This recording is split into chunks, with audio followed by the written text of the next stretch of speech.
Hi everyone, this is Courtney from Ruby Red Farm. I wanted to go through and talk today about the nutritional benefits of pasture-raised foods.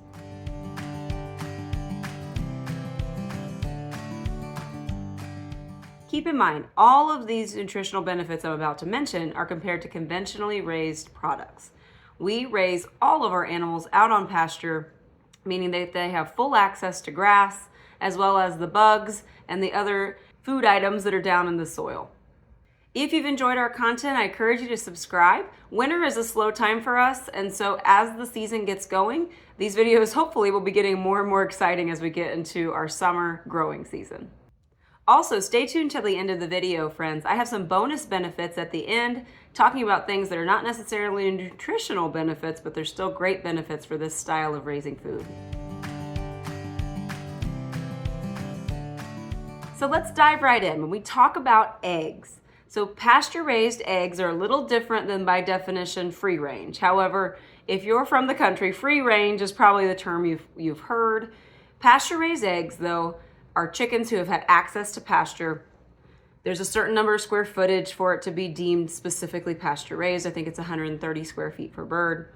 But these types of eggs end up having 1/3 less cholesterol, 1/4 less saturated fat, 2/3 more vitamin A, 2 times more omega-3 fatty acids, so those are the good ones, 3 times more vitamin E. This is an antioxidant, so helps with anti-aging.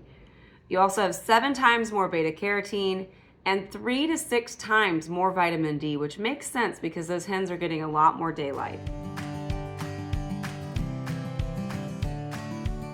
When it comes to pasture-raised chicken has got 3 times more omega-3 fatty acids. Again, those are the good ones compared to omega-6 fatty acids.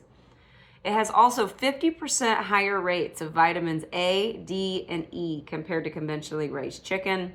20% lower saturated fat. In general, you want to steer clear of saturated fats and steer more toward unsaturated fats. So again, this is just all around a healthier item. You also have a much lower chance of foodborne illness when it comes to pasture-raised chicken. There's no antibiotics or hormones used. Now, they will say that none of that's in your food anyway, but just know we do not use any hormones or antibiotics on our farm. And you also have a lot less sodium. And the reason for that is a lot of times conventionally raised chicken is injected with saline at the end of the process to make it plumper, make it weigh more, and to make it at least palatable.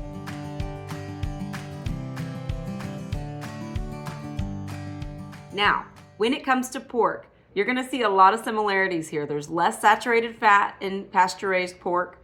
There's also up to 60% lower rates of omega-6 fatty acids and 2.4 times higher of the omega-3 fatty acids, making that ratio a much healthier ratio. You're going to actually get 8% higher protein. So they're less fatty in general and they have more protein.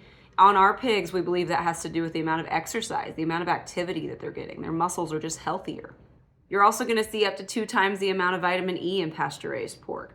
So the nutritional benefits cannot be denied when it comes to pasture-raised meats, but there are so many other bonus benefits when it comes to these items. Let me go through those real quick.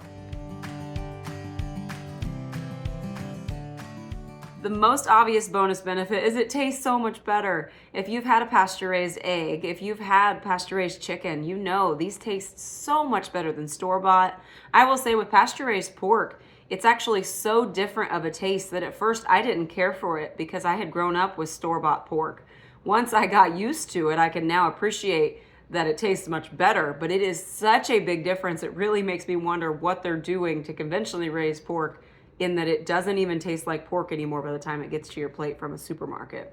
On top of that, this is much more humane. It's also a lot more sustainable.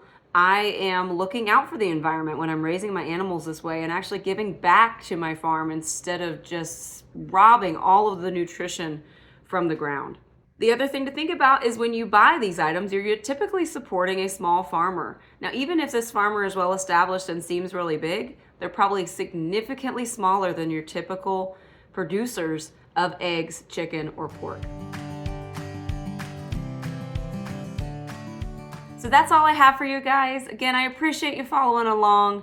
Winter really is a slow time for us, so I hope things pick up and we get some more exciting videos out for you soon. This was Courtney from Ruby Red Farm, and I hope you all have a great day.